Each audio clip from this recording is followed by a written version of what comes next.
So, we'll to be quick on some of this stuff, but it was, the idea here is customer lifetime value. So, what business are you going to receive over the lifetime that you have a relationship? And, sales, everybody tells you it's all about relationships. Charlie Timmons, know, like, and trust, right? It's true for networking, it's true for business. And HBR, Harvard Business Review, 5 to 25 times more expensive to find a new client than retain one. Bain, if you have a 5% increase in customer retention, you make a ton more money. So customer lifetime value, what is it? So part of me was like, well, we're talking to professional services people and they're going to want to see the numbers. And, how do you calculate customer lifetime value? And pretty much Frank and Amy and Mark went, yeah, numbers are good, Morris, but these are really boring. So this is how you calculate it. And certainly we can share the slides, but what I thought makes even more sense than going through this is going through it where there are numbers attached. And I'll try and, just do this sort of quickly, right? So your average purchase value, your total revenue divided by the number of purchases, makes logical sense. And then how frequently do people buy from you? That's the number of purchases divided by the number of customers.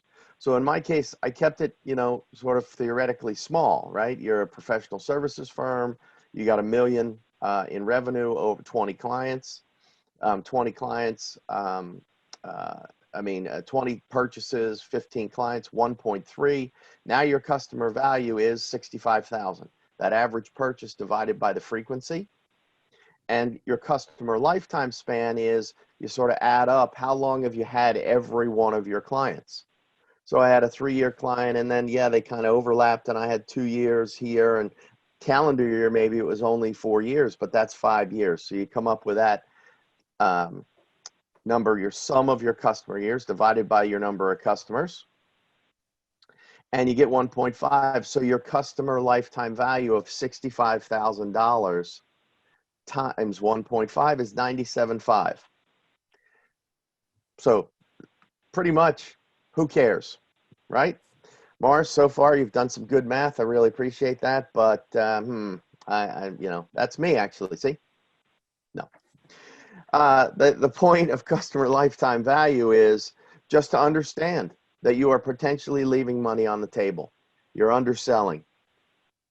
You potentially could scale your business if you could get more business, and that more business is potentially out there because you realize, hey, I'm doing these projects and they're $10, $15, $20,000 because I think it's going to lead to something, but all I seem to get are these 10, 15,000. They're not leading to something. So it's important. Customer lifetime value. Here's the other reasons why. And of course, the duh movement was, like, hey, duh. If people emotionally connect with you and your brand, they stay with you longer. You have a higher retention rate. And then if they're loyal and happy customers, they share your brand and they get more business. So, duh. Thanks, Morris. I mean, I wanted to focus on that customer experience, and by definition, and from the all-knowing Wikipedia, I'm not going to read it for you, so you can read that. But really what it boils down to is retention. How do we maintain that existing customer for a longer period of time, as long as reasonably possible, so that we're chasing less new business? I mean, I was thinking about it. I said, the consultants that retain all of their clients are not on this call. And I'd like, to be in a position where, I have a client, once I get one, they never leave, but that's just not the reality, right? And frankly, it's not part of my model either. I kind of work myself out of a job eventually. So the one thing I did want to share was some of my own experience as it relates to customer retention. Certainly when COVID hit, it obviously impacted my clients. And I work with small to mid-sized B2B companies, revenues from anywhere from 3 million up to about 80 million. And they were affected in different ways because of the different markets that they're part of. And one client who literally in the previous calendar year started working with them actually right before the end of the previous year, we had grown their sales by 36% year over year. And that's what we do. That's our job, is to grow top line sales, help companies do that. And I got a call from Don, I won't leave his last name, the CEO, great guy, really good relationship with Don. He said, Mark, I'm sorry, but we're taking some very immediate actions to reduce costs. And as much as I really would rather not do this, I need to, and we're going to have to suspend your service. Obviously, I understood that and respected that. In fact, I continued to have a meeting with that sales organization once a week just because I thought it was the right thing to do, but I wasn't getting paid for that. However, at the same time, I had other clients who were also B2B companies and being affected by COVID in different ways, but none of them, the other clients, contacted me to say, we're going to discontinue your relationship. So I had to be honest with myself and ask me why. Why did one, kind of cut the cord and the others not cut the cord? And when push comes to shove, it turned, it's really about value. Obviously, Don wasn't getting, in his mind, the value or more value than what he was paying for our services, right? Whereas the other clients who were effectively paying about the same thing, obviously felt that they were getting more value than what they were getting charged for that. So, when I think about maintaining customers, it's obviously as it relates to what the customer's perspective is on the value that I am providing. Morris, can you go to that next slide, please? So I'm not going to bore you with the customer journey stuff. You can actually hit the, I think I staged, there you go, thank you. But, in our line of business and consulting, most of our customers come from referrals, which is great. However, some also come from, prospecting, networking, like we're doing today. And, once we finally get a meeting with a potential customer, and just as a side note, that customer, knows they have a problem. That problem is now a priority, and that client also understands that they need help to fix that problem. Those are kind of the three ingredients to typically engage with a consultant. And eventually you get that agreement. And what we're going to focus on is, once you have that agreement, things are cruising along, how do we maintain a good, valuable relationship so that the client is consistently seeing the value of what our services are providing, so that when it comes to renewal or referrals, we're good to go. Yeah, go ahead, Morris. Thank you. So first of all, from my experience, it is critical in the kind of relationship management right out of the gate. As a matter of fact, when I work with the owners, the CEOs of the company, they're the kind of primary decision maker in the services that we provide. And once we decide to move forward, at some point in the conversation, I'll ask the simple question, because I want to know, and when I ask the CEO, when we're communicating, would you like me to tell you what you want to hear, or would you like to tell me the truth? Now, that's a little blunt. I appreciate that. But they all respond, oh, no, Mark, I want you to tell me the truth. Like, okay, that's going to come to bite you later, but now we have that, we've communicated that, we have that understanding that we're going to have an honest, transparent relationship. And that's, to me, very, very key, because, they're paying me, I'm not an employee, they're paying me to help. And I can only help them if we have an open, honest relationship. And that means, okay, when things are good, great. But just as important, when things aren't good, that we can talk about it and figure out what we need to do next. Now, in my line of work, it's focused on top line sales. So we get a bonus based on actual sales results in our revenue model. So for us, it's pretty simple, right? I mean, if you have a sales number, there's only three outcomes. Either you hit that number, you exceeded it, or it was less than the goal. But we do have quarterly meetings, and we also have various sales metrics and objectives that we agree to on a quarterly basis. And, most of the time we hit those. Sometimes we don't, and we talk about that. The other thing, and I know Morris is going to get a little more into detail, is about satisfaction surveys. I'm also a member of Vistage, or their trusted advisor group. And in Vistage, every time the chair has a monthly meeting with their group, immediately, that same day, I get, and all the other members get, an email asking for input on how that meeting went. And it's a quick survey, and it's just an example of Vistage making sure that their chairs are providing the value that the members expect, right? And as quickly as possible, identifying areas to improve, rewarding those who have good experiences. In the end, what is that all about? It's about retention. It's about retention because we pay monthly, and the longer they can keep us getting value from that organization, everybody benefits. So Morris, I think you were going to talk about some other specifics. So I'm going to pass the baton to you. Okay, sure. I mean, the idea here, and actually you made me think, Mark, of a story, or I usually, nobody ever got fired for hiring IBM, right? That was the statement back in the day. Well, from a consulting perspective nowadays, it replaced IBM with Accenture or KPMG or any of the big dogs.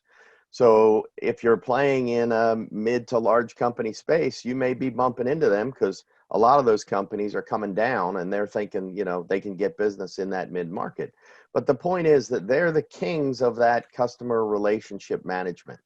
They're doing things constantly. They probably even have someone on site. I know they certainly did at Comcast, whose only job was to go around and hopefully meet with people to talk about what do they want to do next. How can we help you next?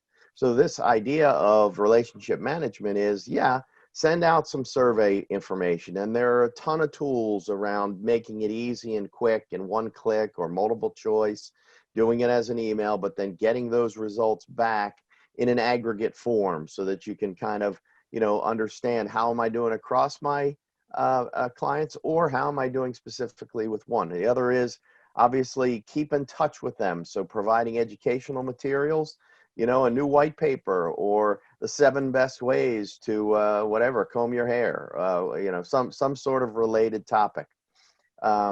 New services. Send that white paper to me, Morris. Sorry. New resources or services. If you've got something new you do, or you've got something that you do that they may not even know. So from a human resources perspective, people think sometimes in that sort of mid to large company, human resources, oh, you're just, human resources, payroll, that stuff. Well, how about recruiting? How about applicant tracking? How about onboarding? How about performance evaluation? Start to dig into the other things and provide them with information that you do. And then the other way is discounts, upgrades, or giveaways. Remember though, like if you're going to do a giveaway, a lot of times, and I think I say it again, but a lot of times somebody might do something because you're giving them a $5 Starbucks gift card that, may kind of influence it. But in this day of COVID and social issues that we're going through, letting people know that you've discounted your price may start to help.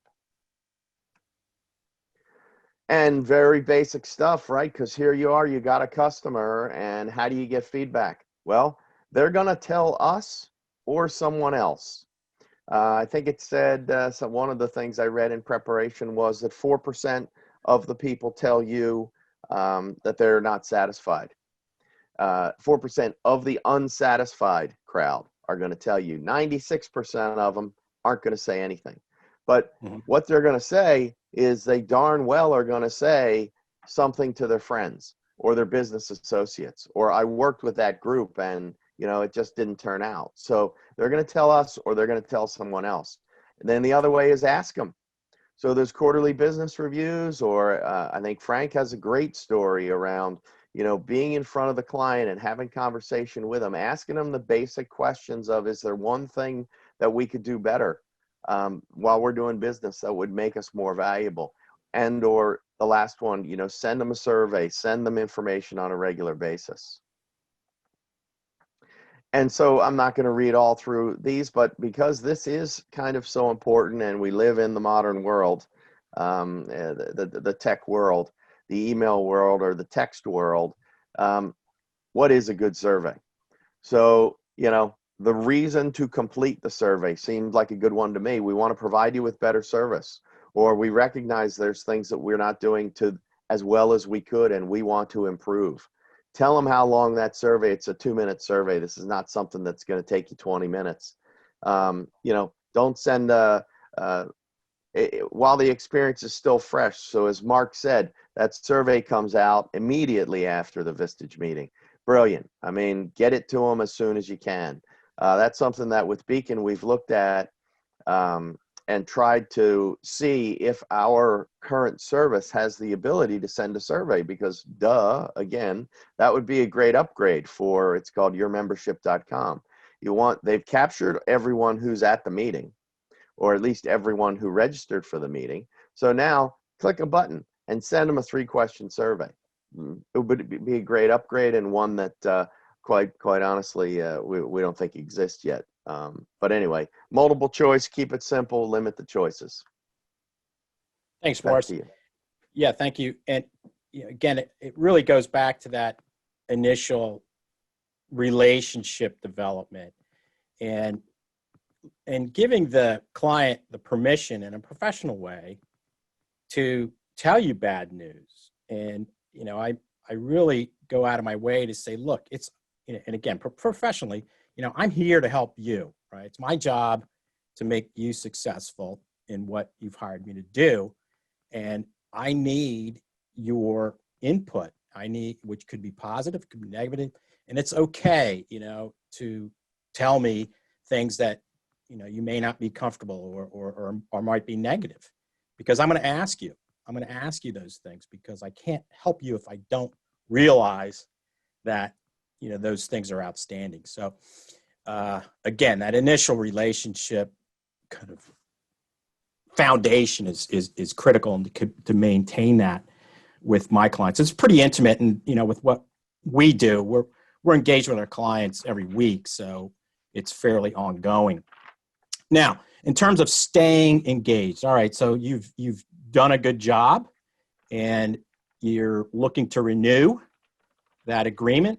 And so the first thing, and maybe this isn't obvious to most consultants, if not all, is that in the agreement itself, in the scope of deliverables, in the terms, in that is to have some sort of evergreen clause. So after, in my case, the relationships maybe 3 months, 6 months, a year. I have several clients I've been with for a bunch of years, and we haven't redone the agreement. I have actually increased some prices where we did do that, but it's not, much of a conversation, because it's already legally bound. And just for whatever it's worth, for most of the clients, depending on the engagement, if it's a short-term one, I don't do this, but if it's a longer-term one, I put in the agreement that client can cancel this agreement at any time for any reason, right? Because I want them to know that if they're not getting the value that they expected, then one of us is not doing their job. It may be they're not communicating well, or not, making some of the changes that we agreed to. But it's just, again, giving them the control, because if they're not satisfied, frankly, I don't want to take their money. It's not the right thing to do. So that's one thing. The other obvious ones are the cross-sell, upsell, and Morris talked about that. And that's keeping my ear to the pulse of what's happening in the marketplace for them specifically, and more globally, like this COVID. And during the the breakout sessions, we had a nice conversation, and I was asked, what are clients doing now to kind of respond to this from a sales perspective? And they're doing quite a lot of things, but they're all different than what they were doing before. And so as far as opportunities for us, we actually developed some tools and some processes to help the sales organizations adapt to this newer environment, because buyers are buying differently. The timing they buy is different. What they buy is a little different. So the kind of sales and marketing side has to pivot as well. But the one thing I really wanted to focus on is referrals. And if I've done a good job and that client is getting value, and they've told me, and I can even demonstrate it, based on the quarterly kind of meetings that we have, frankly, I have earned the right to ask for a referral. And I just see so many folks hesitant to ask for a referral. And I get why. It's, one, we're afraid they're going to say no. Two, we might feel it's a little intrusive. But, think about it from your perspective. If you worked with a colleague, they're very good, they're very professional, they're competent at what they do, you like them. And if they came to you and, I said, hey, Morris, I noticed on your LinkedIn profile, there's a few folks on there that I'd love to meet. Would you mind introducing me to those people?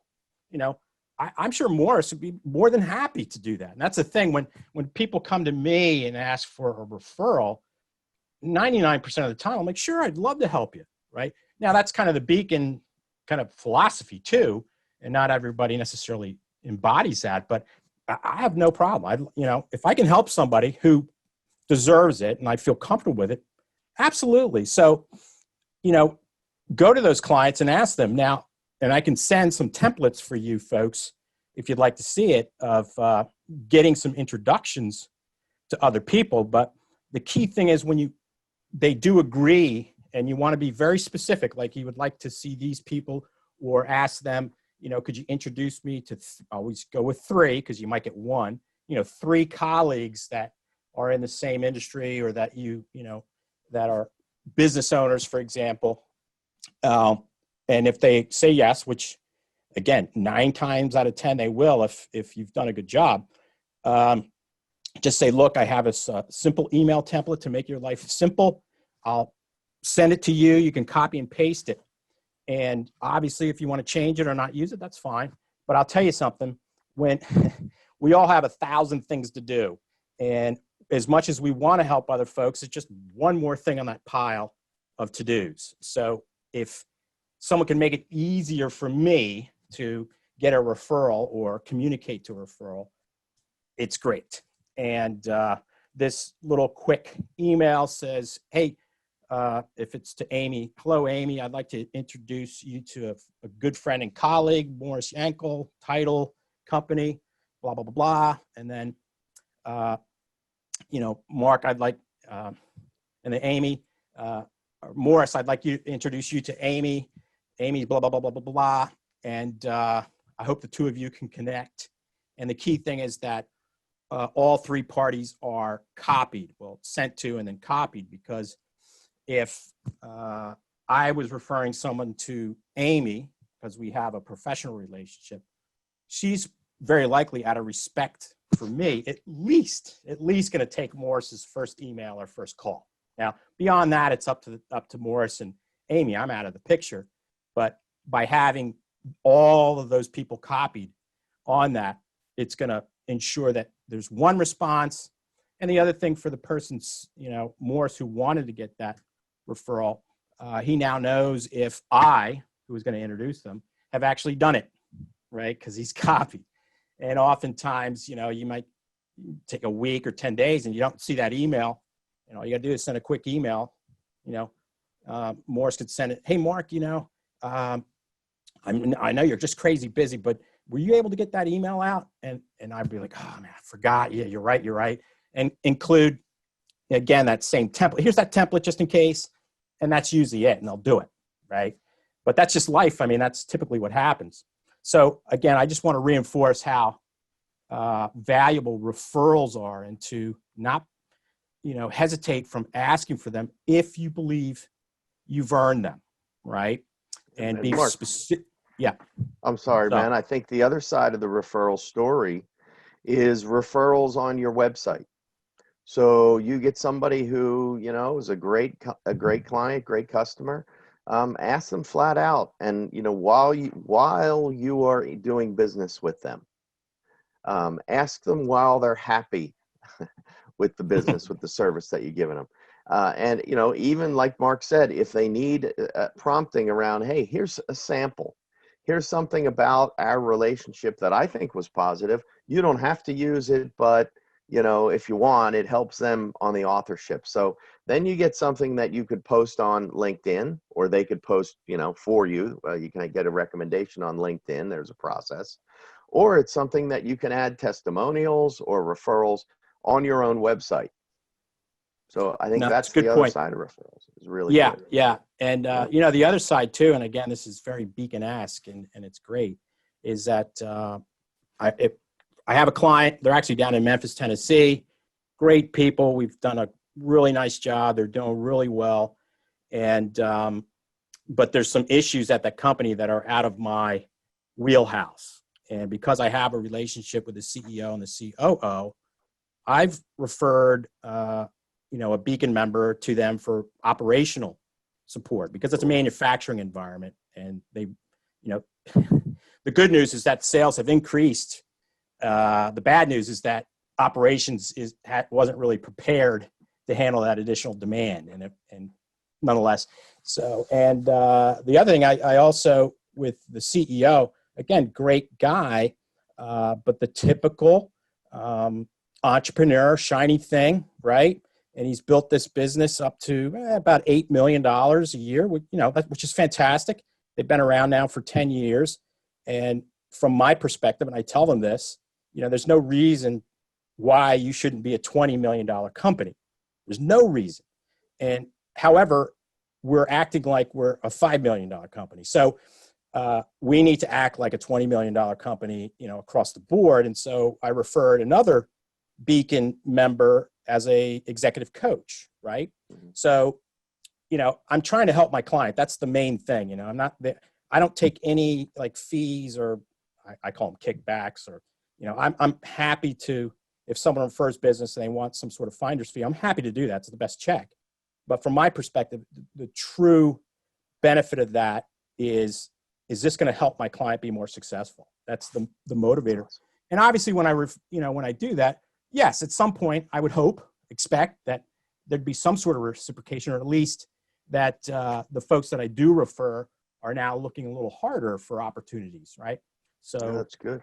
It's good. yeah, that's Frank, how are we doing time-wise? We doing okay? Because I see two interesting questions here. Yeah, so Yeah, I was just trying to send you a chat, Mars. So I mean, we're about 5 minutes from when we were going to do the next breakout. So if you wanted to, And I think, you add on the slides. let's see. What did we say? We want to break out at the end of the slides, or at this Yeah, point? at the end of your presentation, around 9:20. Okay, so we'll hold. Barbara has two cool questions, I thought. So this is just sort of that customer funnel of opportunity, and Mark started with this. So the idea was kind of, end with this, right? It was these pieces are the pieces of that customer journey. When they buy, now you service them in loyalty. And then around the outside, it shows some of those things that you can do, ways to stay in touch, ways to stay engaged. And I think that was really where we were gonna, because the conclusion, this is just our last slide, which I thought we'd come back with, Frank. Okay. So I think what we're going to do now, I think we've got about 22 people on here. So we're going to break out into about 6 groups and spend about 15 minutes and talk amongst ourselves about, as professionals, we've all kind of gotten this in the past, and it's some of it might be a refresher to some people, some of it might be brand new, but maybe just talk amongst ourselves about how we've implemented some of these practices in our own practice, and kind of network amongst ourselves a little bit. And then we'll come back and have share maybe some of the more interesting ones and whatnot with the group and have some Q&A. Yeah, and I would just add to that. I mean, hopefully we walk away from with some action steps for each of ourselves. You know, really think about, with the current portfolio of clients I have right now, what are the action steps I can take today, not tomorrow, today? Maybe it's just a list of things that, one, I can ensure that they're getting the value, and two, are there opportunities for referrals, and how should I approach that? So let's take some action. Thank you. So in the breakout rooms, make sure you appoint somebody as a spokesperson. All right. Okay. You gonna transport us? Yeah, I'm working on That's it. what somebody said. Beam me up, Frank. Frank's taking care of this. Thanks, Chekhov. Check off. I just don't want to be the actor that nobody knows, because he always or she always dies right away at the beginning of the episode. Thanks, Frank.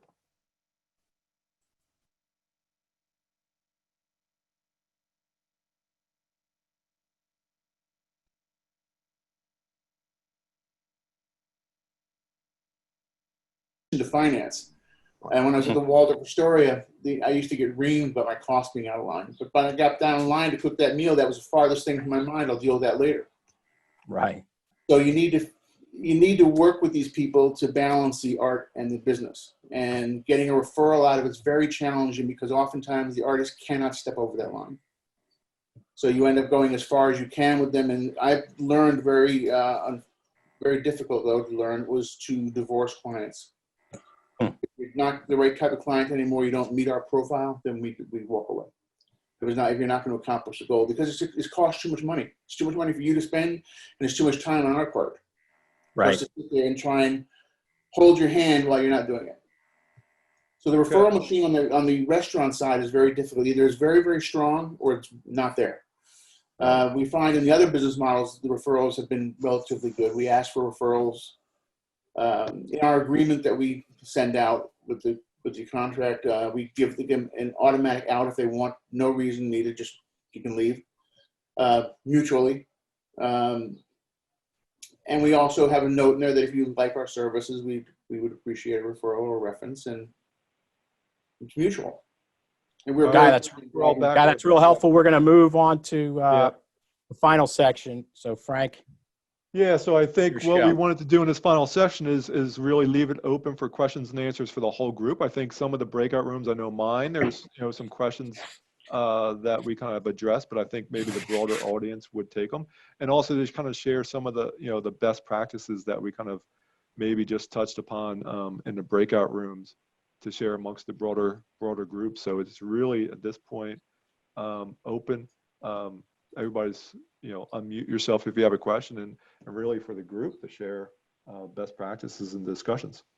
Sure, I can start if it's okay with my group. We sort of went through a couple of pretty cool things. One of the folks, Ben, had said that, a lot of times when you're in those conversations, those quarterly reviews, what you're looking at is your stated expectations, the things that may have been in the contract or the statement of work. And, these are the things that you're doing. But what about the unstated expectations? Pieces around how did we deliver?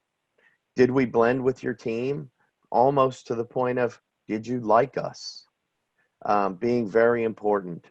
The other side of it was that there's potentially you're in there for one piece of business and they may not realize, Barbara was saying, where, you have many other capabilities. So showing them or talking to them about some of those other capabilities that are different from what they contracted, that's a smart way, hopefully, to educate them about how you might be able to help them. And I know that it was a comment, again, from one of the questions, but Barbara was talking about a webinar that she had attended where customers may refer you once or twice, which is great. It's a great idea. They're probably not going to refer you to their competitors if they like the job you did, something to think about. But this world, the professional, networking world, potentially that's where you may get, and that's where you may want to concentrate on as much as the referrals from customers. And so then I not argued, but I stated that one of the problems I have with that is that a lot of times my little niche is such a small niche of this human resources IT world. And there's a big, as Barbara was saying, the coaching and leadership and, training and et cetera, other pieces of human resources that maybe I feel as if I can't help them. And so, you want to, I think Mark said, hey, if I refer you, you refer me. Well, I don't know. I almost feel like the balance might not happen, or, they might not see. Her point to that was maybe there's something that I could do to help them with a source of pain at their firm. And in fact, Barbara, you reminded me, there's another member of Beacon who has asked me about an applicant tracking system. He's a very small headhunting firm, but he's sick of putting his things into Excel, and he's looking for a way to do it. Now, that's not a client for me, but you're absolutely right. There are some inexpensive systems that I've seen that he could really use that might be a way for, a game changer for him, a way for him to kind of get more business, and then by that, maybe be able to refer me. So those were some of the things. Somebody else? Yeah, I'll Hey. go. I think one of the things I kind of picked up from my group is, my services tend to be recurring. So I'm always kind of looking to build it, and, that lifetime value is long. But, a lot of consultants, view their service as, close-ended, right? It's going to be a period of time. And if I've done my job good, I've weaned the client off of needing me, right? I've given them the skills and abilities in-house to handle it, or I've kind of, moved them to the level where they need to be. So they don't necessarily view it as this long-term relationship, but some of our breakout group talked about staying in touch with prior clients and seeing how they're doing, even if you did work with them a year, 2, 3 years ago, is always a good thing, because you never know what's going to come out of that and get referrals. And then I think the other thing was really talking to them after the project's done and they're weaned off, to really get the gauge how you're how did the project go, so that, those types of people tend to move companies and then have the same need at another company, so that you get the referral into the next company and whatnot. Just a personal thing. I used to work in a very large organization with a lot of consultants who did one-offs, and, I'd be surprised how many times somebody said, oh yeah, I did a great job with this client. And then you go talk to the client and they go, that job was horrible, right? And to Morris's point, 94% or 96% don't tell you, right? And in their mind, they did a great job. So, having that discussion with them, I think a lot of times will, hopefully either build a relationship with that client and understand, well, what were the road bumps? And it either helps your business or helps maybe in their mind, not make it so negative, because then they can understand, oh, maybe that wasn't a big issue, but it was in their mind until you talked it through. But it just helps you down the road. So really having, managing expectations and kind of having that debrief session with clients when there's a short-term engagement is kind of critical. Frank, I'd like to jump in here. In our group, we talked about that same topic. My business basically helps companies, owners sell their companies, right? Bottom line. So at the end of the deal, there's nothing there. They go right off into the sunset. So Mark made a very good point in saying that it's important to set the expectation for an intro or referral up front in the process when you're dealing with that new client. So as when you get to the end, there is that conversation and discussion, an opportunity for a referral. Bob, I was wondering, in your business, are you able to identify the serial entrepreneurs from those who are not? Because I would think that's where you get the repeat business. Absolutely. Yeah, but all that being said, business owners are an interesting community that they know other people. So they might have sold their business, but they got a friend down the street that's got one that's going to have to be sold too. So it's important to stay in touch with them.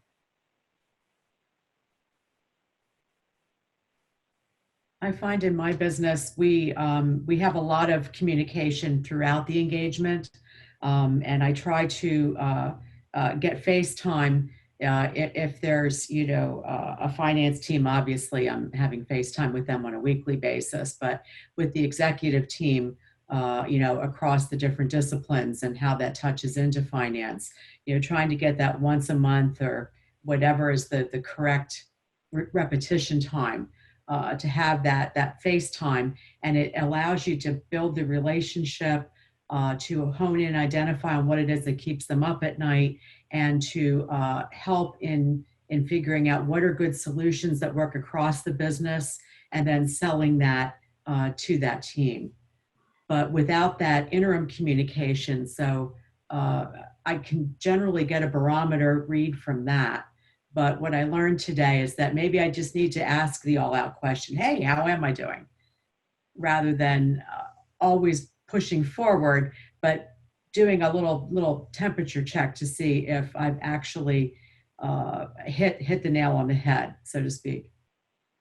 Frank, can you speak to what you have done in the past? You've mentioned your summary sheet where you've reminded the client of what the value is that you've provided?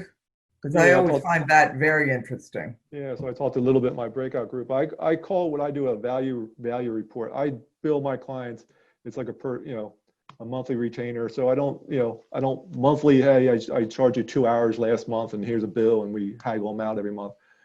So I get to the end of the year and, I kind of renegotiate the fee for the next year. But so I kind of put together what I call a value report is, now here's all the things, we talked about last year. Here's, kind of what I did this year. Here's some of the different things that came up and where I helped you, where there are things that come up as emergencies that you kind of forget about a month later, but they, that's part of the value you're bringing, or at least in my practice, what I'm bringing my clients. So to help remind them that a little bit when it's time to, renegotiate, when it's time to ask for a referral, I kind of find, if I kind of do it in a professional manner, right? I'm not sitting there saying, hey, here's everything and here's what I want, but, it's, it works really well. And one of the things I don't think anybody kind of touched upon is it's not a one-way discussion of here, how am I doing? Honestly, I find it's a great discussion. Sometimes like in the tax world, and everybody has taxes, and if you have pairs, they're always hounding you for information, right? It's a great discussion from point of the year for me to have a discussion with my clients of, hey, here's how I can do my job better. Like, hey, if you can give me the information this way, or what really slows me down is I have to ask for this 6 times, right? That if you have that relationship where you can say that to them, it makes your job better, right? And, and sometimes you just need to say that in a professional way. And, at the end of the day, they respect that. And they're like, oh, I didn't know I was doing this. And I didn't know that this bothered you or slowed down your business, right? And so it's not a one-way discussion. It should be a two-way discussion, but it's kind of outside the context of ongoing projects. Frank, do you find that the clients appreciate your straightforwardness, or do they get offended at times? I think, well, the ones that are recurring appreciate it, I think. The ones that get offended, I mean, like I said, it's got to be professional. But if they get offended, that, to me, that's a bigger issue. That's kind of like, everybody's afraid to kind of say, some people say, I'm afraid to have a survey because I'm afraid of what they're going to say, right? Well, then that's an issue. You got to ask at that point. Or if you ask for referrals and they say they're afraid to give them, well, then that's an issue, right? So if somebody's getting offended, then that's an issue. Maybe I'm presenting it wrong. Our relationship wasn't what I thought it was, right? So, I mean, every relationship's a little different and you got to manage it a little different. But I think if it's done professionally, it's hey, I want to work with you. I want to do the best job possible. And I want to serve you outstanding. Here it is, right? And I think it gives them an opportunity to kind of give me whatever feedback they want. So, generally comes off pretty well. Well, I think also it's communication. We all are talking about communication at various points. And if you're open and honest, and I agree with Frank, that's one of the things that I definitely am going to do with my clients is this value report, because not only does it tell your client, it also reminds you, of all the work you've done, and then when you're looking at that renegotiating, it's like, oh yeah, I was spending a lot more time on this than I thought, or I really did have a problem here and here. So, Irvin, do you find that if you were to present this, you might have a problem with one of your clients?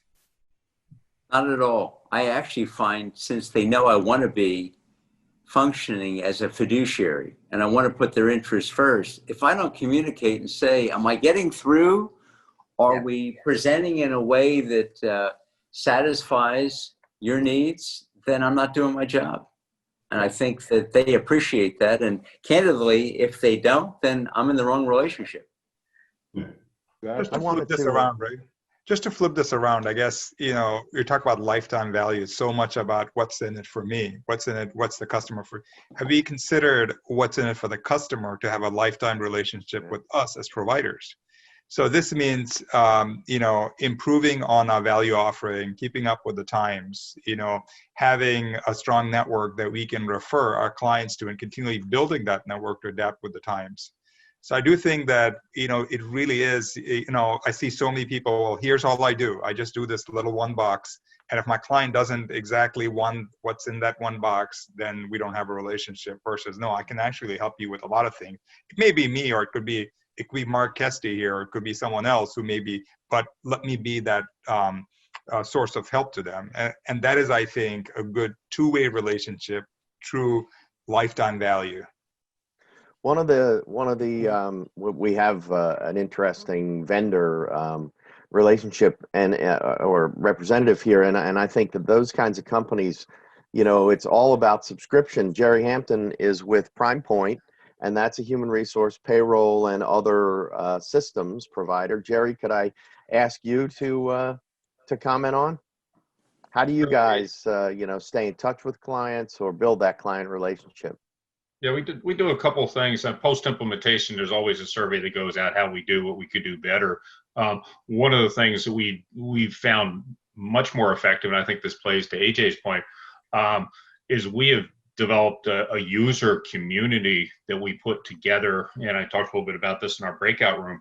A couple niches that I focus on are government clients and nonprofit clients, and on a 3 times a year basis, we have our clients come together. It used to be, in a hotel room, conference room type thing. Now it's virtual. But basically to talk about what's going on in their industry and talk about how we can better support them, how our service could better help them manage their organization. And that's been a tremendous asset for us. It's enhanced the client lifetime cycle with us. Again, we're subscription, it continues until they cancel or move someplace else. But it's also allowed us, it's given us great ideas on how we can provide a better solution to them. And at the same time, we're finding it generates that golden referral of other prospects that say, hey, you really ought to be talking to this company.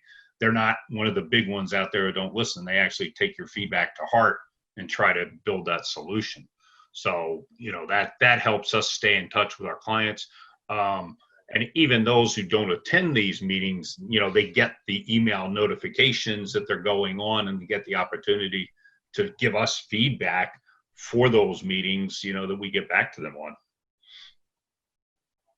I think sometimes it's a good idea to ask those kinds of more specific questions, because I work with a lot of CEOs, and one of the things I work with them on is how to give feedback. And I think so to say, how am I doing, sometimes puts people on the spot, and they'll say, oh, everything's great. But to ask some specific questions. And the other thing, I think that to AJ's point about what's the value of the relationship, a long-term relationship with us, is that I have long-term clients who like that I understand their organization. I understand the culture.